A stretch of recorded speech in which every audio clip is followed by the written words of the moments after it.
The sky over the city peeled open like wet paper, and while every soul beneath it screamed and burned and rose up glowing with stolen power, a tired 28-year-old delivery sorter named Milo Hartwell stood frozen in a flooded loading dock with one mocking word hanging in the air above his hand. Subscribe. That was it. No flame, no blade, no aura of a chosen hero. Just a soft chime and a glowing box icon, the kind you'd cancel after a free trial. Milo would have laughed if his whole world hadn't been ending around him. Because it was ending. The thing they later called the threshold had cracked the heavens, and through that wound poured a system that branded every human alive with a class. Outside the dock, Milo could already see it. A woman lifted a parked truck over her head like a pillow. A teenager exhaled lightning that split a streetlight in half. A man in a torn suit grew armor of black bone across his shoulders and roared at the broken sky. Everyone got something monstrous and glorious. Everyone except the guy whose system window said, in cheerful little letters, "Your first box ships in 24 hours." He didn't even know what was in the box. His coworkers found him still staring at his palm, and they did exactly what frightened people do. They laughed. A burly forklift driver named Greer had pulled a class called Ironhide, and his skin had gone gray and rock-like, and he slapped Milo on the back hard enough to bruise. "A subscription," Greer wheezed. "The world's eating itself, and you got a monthly billing cycle. Stay in the corner, little man. Let the real powers handle this." Then the floor shook, and the laughing stopped. Something came through the loading dock wall. It was the size of a city bus, all wet chitin and too many legs, a breech beast born from the tear in the sky, and it moved with the awful patience of a thing that had never been afraid. Greer charged it, fists like boulders. The beast caught him in one motion and flung him through a row of shelving. Lightning Kid threw a bolt. The beast shrugged it off and kept walking. Toward Milo. Toward the soft, useless man with the box icon. Milo did the only thing he could think of. He opened his system window with shaking hands and he saw a button he hadn't noticed before. Small and unassuming. Request early delivery. Underneath it, a price in a currency he didn't have. And beside that, a single offer. Trial shipment available. He slammed it. The world chimed. A cardboard box, perfectly ordinary, materialized in the air and dropped into his arms. It was warm. It was rattling. And the label read, "Mystery Crate, Tier Unknown, Contents Scaled to Threat." Milo had no idea what that meant, but the beast was 3 steps away, so he tore the box open and reached inside without looking. His hand closed around a hilt. He pulled out a spear of pale crystal, longer than he was tall, humming with a cold blue light, and the system helpfully informed him it was a glacier lance, salvaged from a frozen world that already died. Milo had never held a weapon in his life, but the box hadn't just sent him a spear, it had sent him the right spear for the thing in front of him. He didn't aim so much as fall forward with it, and the lance punched through the beast's armored skull and bloomed frost across its entire body in a single heartbeat. The monster shattered into blue glass and collapsed. Silence. Greer, bleeding and gray, stared from the wreckage. "What," he managed, "was that?" Milo looked at the empty box in his other hand, then at the system window, which now read, "Trial complete. You have unlocked your first subscription tier," and he finally understood what he'd been given. He didn't get a power. He got a supply line.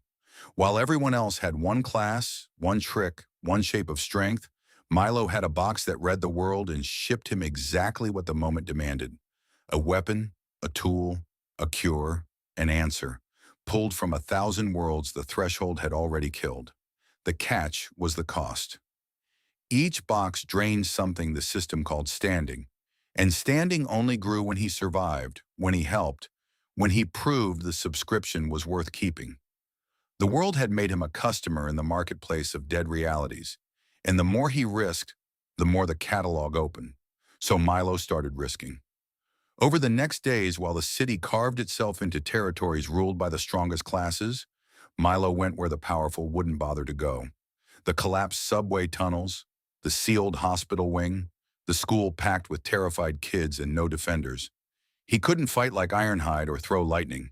But when a swarm of shrieking breech wasps poured into the school, he opened a box that shipped him a net of woven starlight that caught every one of them midair. When a sick child needed medicine that no longer existed, his box shipped a vial from a world that had cured that exact plague before it died. Word spread. The useless man with the magic box was saving the people the heroes ignored, and his standing climbed, and his catalog bloomed open like a flower made of every lost civilization in the universe. That was when the suit found him. The man with the black bone armor, his name was Corvin Slade, and he'd appointed himself warlord of the downtown sector, and he did not like that a glorified courier was building loyalty in the streets. Slade came with a dozen classes at his back and a smile like a closing door. "You have a useful trick, delivery boy," he said, "so you'll deliver to me now, every box, or I take the box by taking the hand it's attached to." Then he gripped Milo's wrist with bone-clawed fingers and squeezed until the small bones ground together. "Subscribe me," he hissed. "Make me unstoppable." Here was the betrayal Milo should have seen coming, the strong devouring the strange, and for a terrible second he almost gave in. But he remembered the rule the system had taught him with every shipment. The catalog scaled to the threat, and right now the threat wasn't the breach. It was the man crushing his wrist. So Milo opened his window one last time and let the box read the true danger in the room. The price that flashed back was enormous. Nearly all the standing he'd earned saving children and the sick and the forgotten. He paid it without blinking. The box that arrived was the size of a refrigerator, and it did not rattle. It hummed like a held breath. The label read, "Final Tier Shipment, recovered from a world that beat its god." Slade laughed at it, raised a bone-clawed fist to smash both the box and the man. Milo opened the lid. Light poured out, and a beast unfolded from inside it.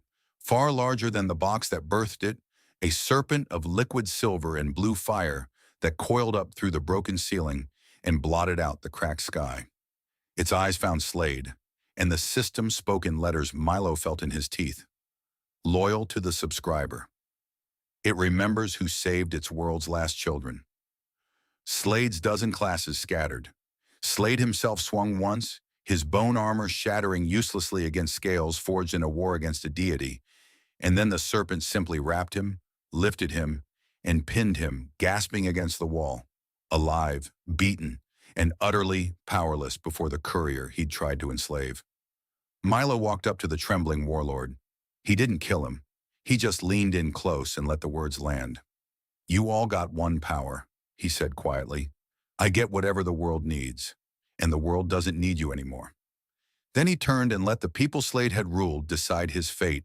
The serpent shrank back down, coiling small and warm around Milo's shoulders like it had always belonged there, and his system chimed one final time that day. Standing restored. Loyalty bonus.